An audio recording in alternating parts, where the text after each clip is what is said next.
gladly walk across the desert with no shoes upon my feet to share with you the last bite of bread and what? It turned out to be even better. We've all talked about the Constitution and this country being founded on it. My problem is when I start talking about it, I get very upset. So forgive me, this will pass.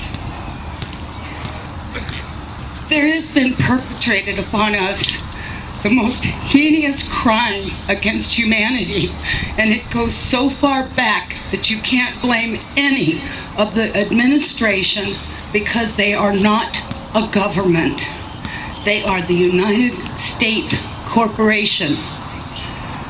The U.S. government incorporated as a for-profit commercial enterprise in the Legislative Act of February 21st, 1871, 41st Congress, Session 3, Chapter 62, page 419, and chartered a federal company entitled United States, i.e., United States, aka U.S. Incorporated, a commercial agency originally designated as Washington, D.C., in accordance with the so-called 14th Amendment, which the records indicate was never ratified. The United States government is a foreign corporation with respect to the state. 19 Corpus Juris Secundum 541, location of United States. The United States is located in the District of Columbia. Secretary of the Treasury of Puerto Rico was appointed receiver over the bankrupt United States in the Reorganization Plan number 26 in 1950. Title 5, United States Code, Section 903, Public Law 94-564.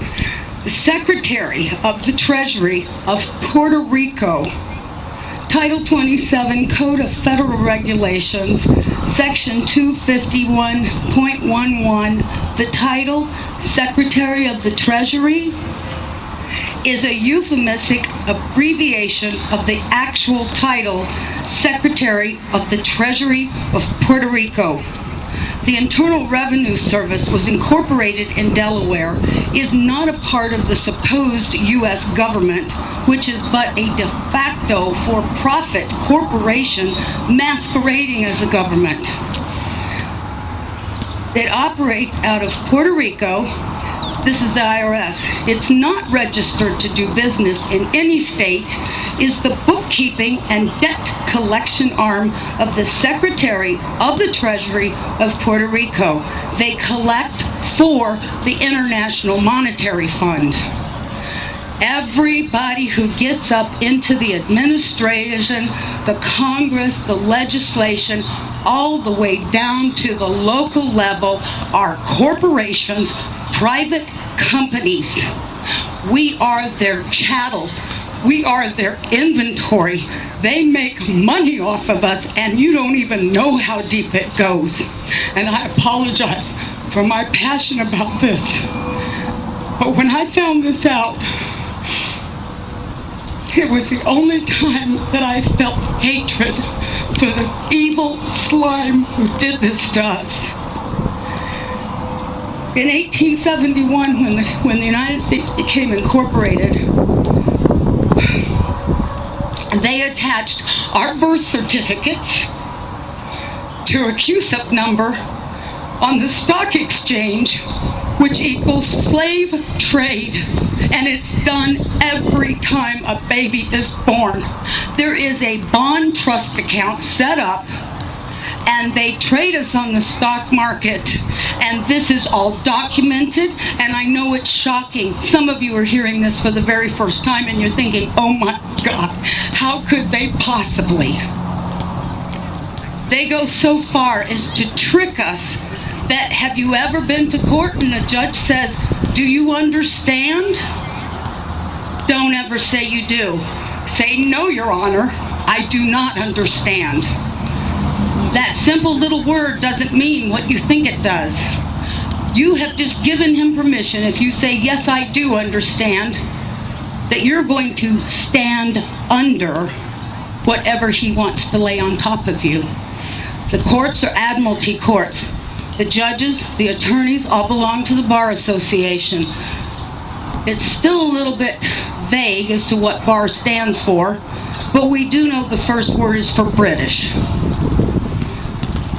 Some people say accredited, some say attorney, and a registry.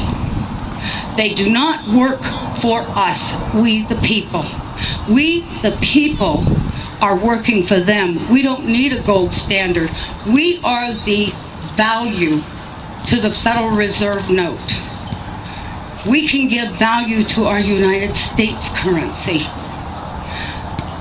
The Constitution that they're teaching today, as wonderful as it is to learn about a big portion of it, it's not the correct Constitution. It's actually a second Constitution, and that's the one that they wrote when they went and incorporated. In 1933, there was the Emergency Banking Act. You've got the War Powers Act, Trading with Enemies Act, and every year, the United States corporation, masquerading as our supposed government, which is no more than elected officials like a CEO and the stockholders board for AT&T or Microsoft. So you're not voting for a legislation. You're not voting for a representative because each and every one of them are bonded under a United States corporation.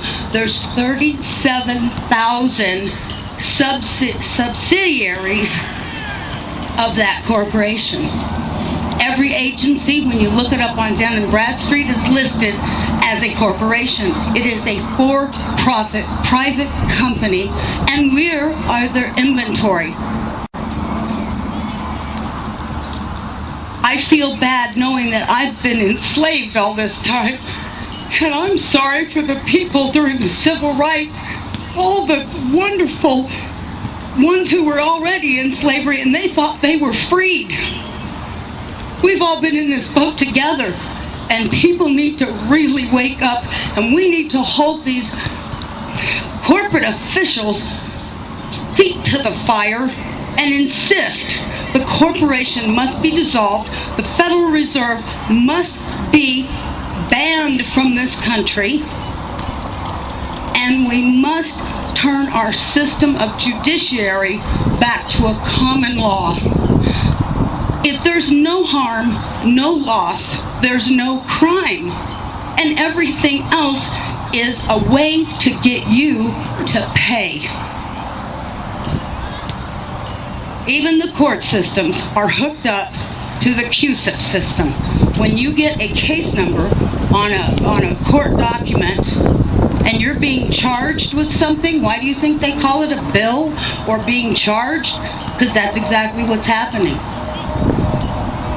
They set that court number up, and it's attached to the stock exchange too. And from the moment you're arrested or charged, they start trading you on the stock market, swapping you just like they were with the derivatives and the default swaps on the mortgage. And that's a whole nother thing. We all know that's coming out in the mainstream media. Federal Reserve is meeting on November 2nd, the same day as elections. All I can say is wait for the sky to fall, because they know their house of cards is tumbling in on top of them.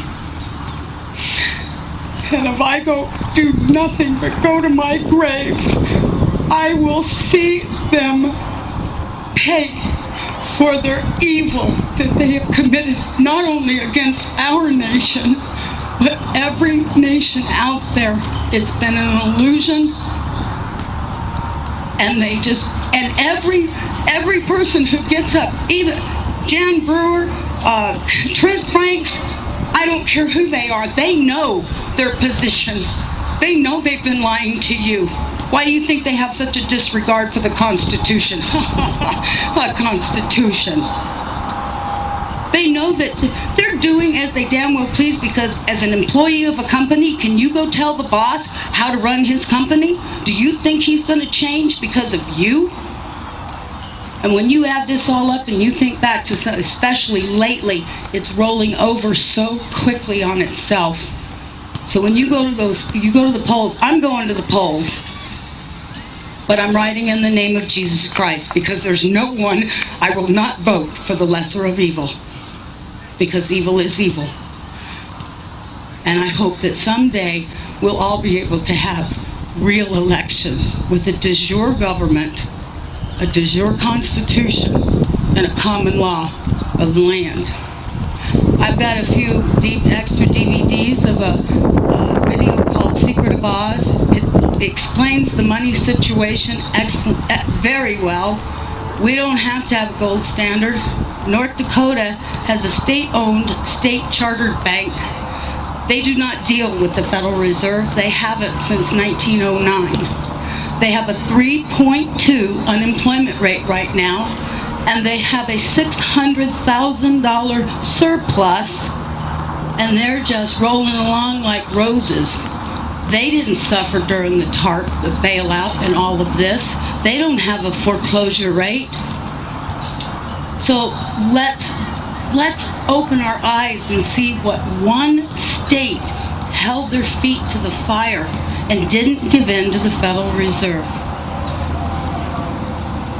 Like I said, I've got a few extra copies of that DVD. It's even an excellent education for children. It did have, the man who wrote The Secret of Oz did have a little bit of disclosure in there as to what was coming, but they changed it when they made the movie. And I have a few cards. There's the organization website, stopthefraud2010.com, and the United States de jure government.com.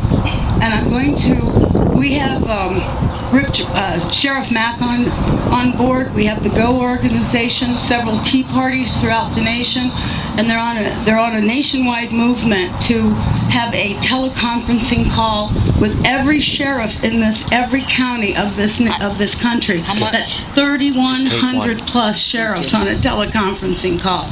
That's going to be just don't planned say anything next about year. where you got it, though. But I think if we take organizations like Western States and bring them together with all the others, and we march down this better path of de jure government, that's the way we need to do this. We can't fix evil, and we can't fix the corporation.